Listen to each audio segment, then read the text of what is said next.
सिया राम, राधे राधे। हम लोग जो भी जीवन में कार्य करते हैं उसको यही मानना चाहिए, यह सब हम भगवान के लिए कर रहे हैं। भगवान का काम समझकर अपने कर्तव्य का पालन करना चाहिए, परंतु अपने काम की बिक्री मत करो। अपने कर्तव्य का पालन समझकर मैं व्याख्यान देता हूँ और माताएं अपना कर्तव्य समझकर रोटी देती हैं। यदि बिक्री करें तो मेरा व्याख्यान बिक्री हो जाए और माताओं की रोटी बिक्री हो जाए। बिक्री करने से क्या पूर्ण होगा? मनुष्य तकलीफ पाकर ऊंचा होता है, आराम पाकर नहीं। जिस जिस मनुष्य ने जीवन में जितनी तकलीफ उठाई है वह मनुष्य उतना ही ऊंचा उठा है समाज। भगवान ने उतनी ही कृपा उसके जीवन में की। जिस जीवन में बाधाएं नहीं आई वह जीवन ही नहीं है। जितना आराम दुर्योधन ने भोगा उतना युधिष्ठिर ने भोगा क्या? परंतु युधिष्ठिर का नाम लेने से धर्म बढ़ता है और दुर्योधन का नाम लेने से धर्म जो है घटता है।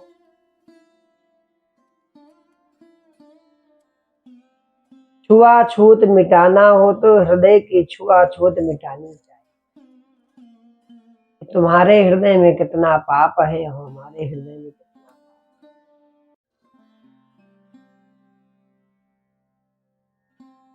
क्रोध दो कारणों से मनुष्य को आता है। क्रोध दो कारणों से मनुष्य को आता है। एक है कामना और दूसरा है अभिमान।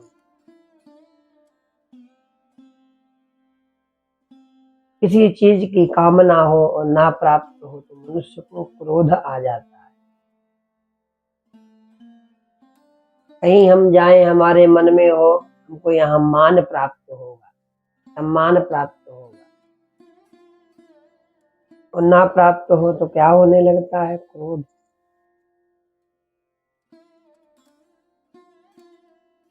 यदि क्रोध आ जाए तो हृदय से भगवान को पुकारना चाहिए, हे नाथ, हे नाथ, हे नाथ कृपा करो, हे नाथ कृपा करो। पुकारो भगवान को तो क्या होगा? क्रोध शांत हो। भगवान की विशेष कृपा से मनुष्य शरीर मिलता है, उसमें भी बहुत विशेष कृपा होने से भगवत विषयक जिज्ञासा होती है। फिर और भी विशेष कृपा होने पर सत्संग मिलता है। नाशवान का आदर करने से मनुष्य नाश की तरफ जाता है, पर स्वयं का नाश होता नहीं, यह आफत है। निष्क्रियता से ताकत आती है पर क्रिया से ताकत नष्ट होती है। निष्क्रियता से थकावट होती ही नहीं, यही सहज अवस्था है। इसमें ऐसा विलक्षण पारमार्थिक आनंद है जिसमें कोई विकार नहीं। परमात्मा प्राप्ति में कठिनता नहीं है, परमात्मा की प्राप्ति में कठिनता नहीं है, प्रत्युत संसार का राग छोड़ने में कठिनता है। व्यसनी को व्यसन छोड़ना कठिन होता है, पर आपको क्या कठिन है? लोग समझते हैं कि पैसा होने से हम स्वतंत्र हो जाएंगे। वास्तव में पैसा होने से स्वतंत्रता नहीं होती, प्रत्युत पैसा होने से पैसों की गुलामी हो जाती।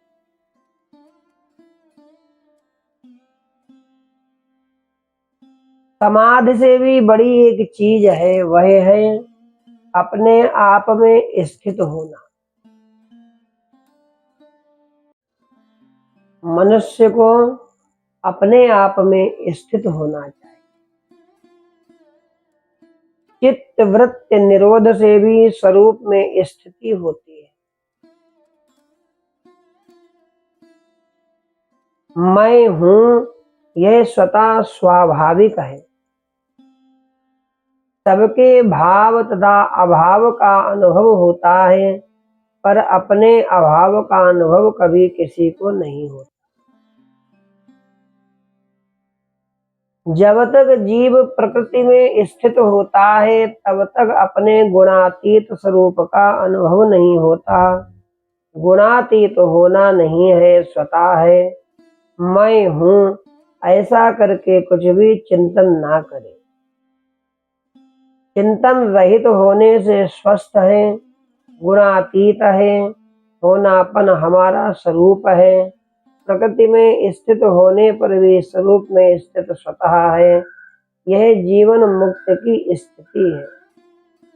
जीवन मुक्त स्वतः है। मैं पन से अलग होकर स्वयं में स्थित होना है। जो स्वयं में स्थित है वही तत्वदर्शी है। मैं हूं, मैं को छोड़ दे और हूं में स्थित हो जाए, यह हुआ अंश। इससे आगे अंशी है, उस अंशी की शरण हो जाओ। अर्थात मैं भगवान की शरण में हूं।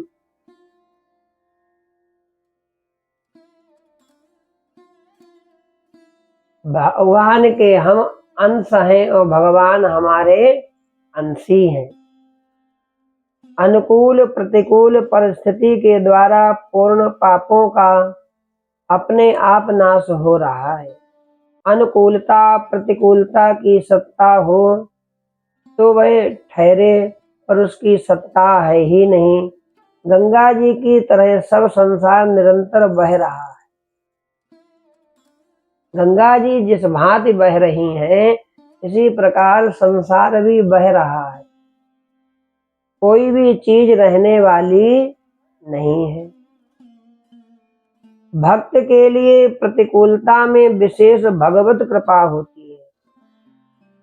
यदि हम प्रतिकूलता में दुखी हो जाते हैं तो हमने कृपा को कहाँ माना। प्रतिकूलता में विशेष हित अपनापन भरा हुआ है। जो शरीर के अनुकूलता प्रतिकूलता में राजी नाराज होता है, वह हाड़ मांस का भक्त है, भगवान का नहीं।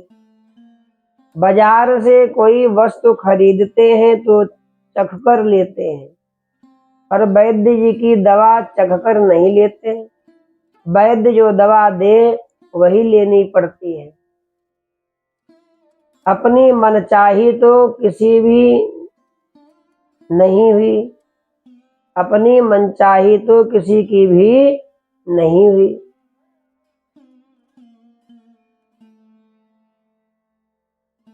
कर्म योग ज्ञान योग में समता है, भक्ति में विशेषता है। भक्ति में प्रतिक्षण वर्धमान रस होता है। हर दम हर रूपों में हमें भगवान ही मिलते हैं। बालक का माँ की तरफ स्वतः आकर्षण होता है। पत्थर का पृथ्वी की तरफ स्वतः आकर्षण होता है। इसी तरह जीव का भी परमात्मा की तरफ स्वतः आकर्षण होता है, परंतु संसार को महत्व देने के कारण इसका आकर्षण जड़ता की तरफ होने लगता है, पर यह स्वाभाविक आकर्षण नहीं है। अतः इसके परिणाम में जीव दुख ही पाता है, उसे संतोष नहीं होता, परंतु परमात्मा की तरफ चलने से संतोष हो जाता है। परमात्मा की तरफ चलने से संतोष हो जाता है।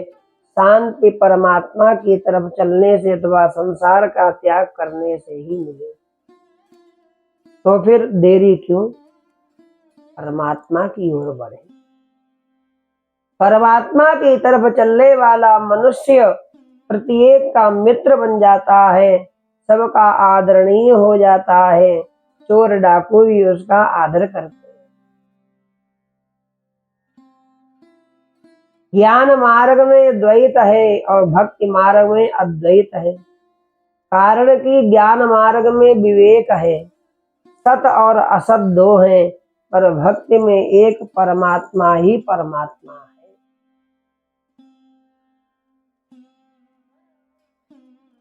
शक्ति शक्तिमान के अधीन है, पर शक्तिमान शक्ति के अधीन नहीं है।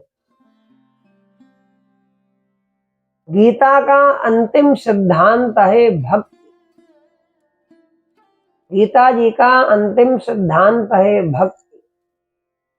ब्रह्म समग्र भगवान का ही एक अंग है, प्रेम तत्व ज्ञान से विलक्षण है। ज्ञान केवल अज्ञान मिटाता है, प्रेम में आकर्षण होता है। ज्ञान का रस अखंड है, प्रेम का रस प्रतिक्षण वर्धमान है। एक बदलने वाला है, एक ना बदलने वाला है। यह सबके अनुभव की बात है। बदलने वाले को ना बदलने वाला ही जानता है। अवस्थाओं को जानने वाला अवस्थाओं से अलग होता है। मैं रहता हूँ, अवस्थाएं बदलती हैं, यह विवेक है।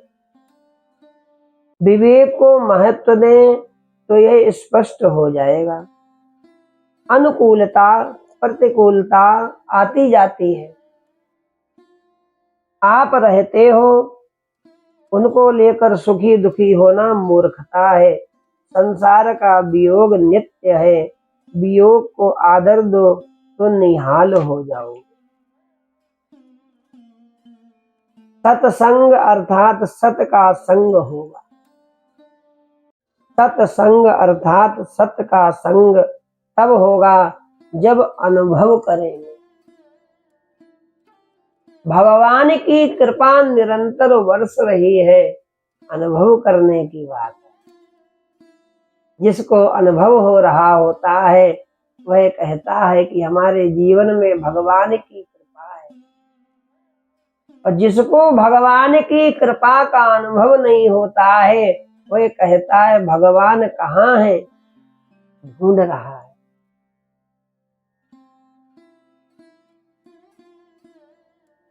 सीखी हुई बातें किस काम की, श्रवण शास्त्र की बातों का करेंगे, मनन विषयों का करेंगे, निधिध्यासन रुपयों का करेंगे तो साक्षात्कार दुखों का होगा। सीखने के लिए सत्संग नहीं है। जीवन में भगवान ने दो नेत्र दिए हैं, एक का नाम है सत्संग और दूसरे नेत्र का नाम है विवेक। सत्संग को श्रवण करना चाहिए विवेक रूपी बुद्धि से, विवेक रूपी गुरु के द्वारा उसको जीवन में उतारना चाहिए, तब हमारा होगा कल्याण।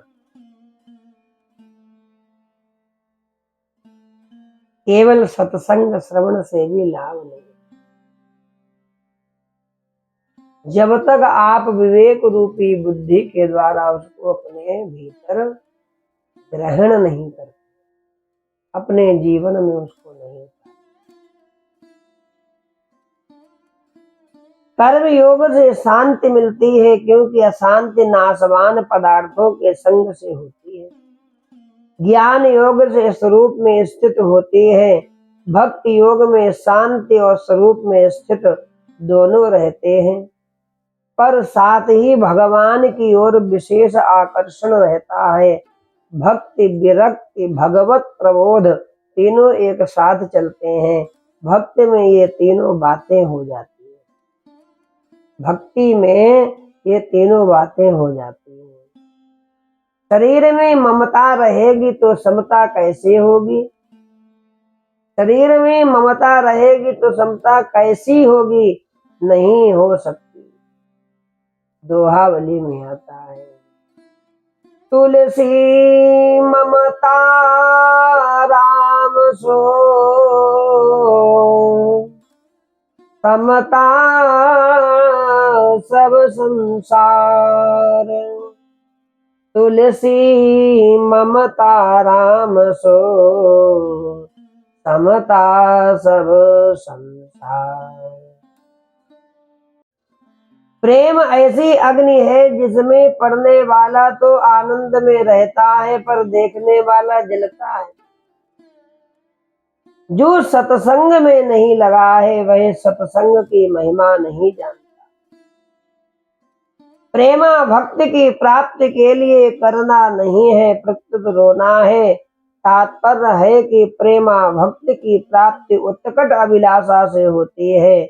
बालक के पास रोने के सिवाय और क्या बल है। रोना है निर्बलता की आखिरी हद। निरवल केवल राम, निरवल केवल राम। रोना कब आएगा? रोना आएगा संसार का रोना कामना छोड़ने। भक्तों के संतों के संग से भक्ति मिलती है।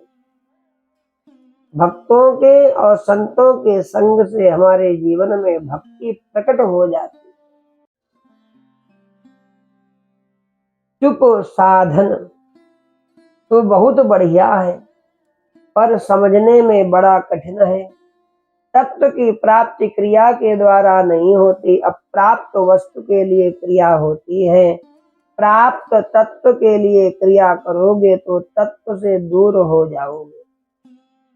संसार तो प्राप्त है, परमात्मा अप्राप्त है, यह हमसे भूल हो गई है। परमात्मा कभी अप्राप्त हो सकते ही नहीं। परमात्मा से रहित कोई हो सकता ही नहीं। बर्फ में से पानी निकालने पर बर्फ कैसे रह जाएगी। परमात्मा सबको समान रूप से प्राप्त है, चाहे पापी हो या पुण्यात्मा हो। सुई की नोक जितनी जगह भी परमात्मा से खाली नहीं है। सुई की नोक जितनी जगह भी परमात्मा से खाली नहीं है, अर्थात जगह तो खाली है पर परमात्मा से खाली नहीं है। जो मिट रहा है उसे मिटाने की चेष्टा करना भी गलती है और टिकाने की चेष्टा करना भी गलती है।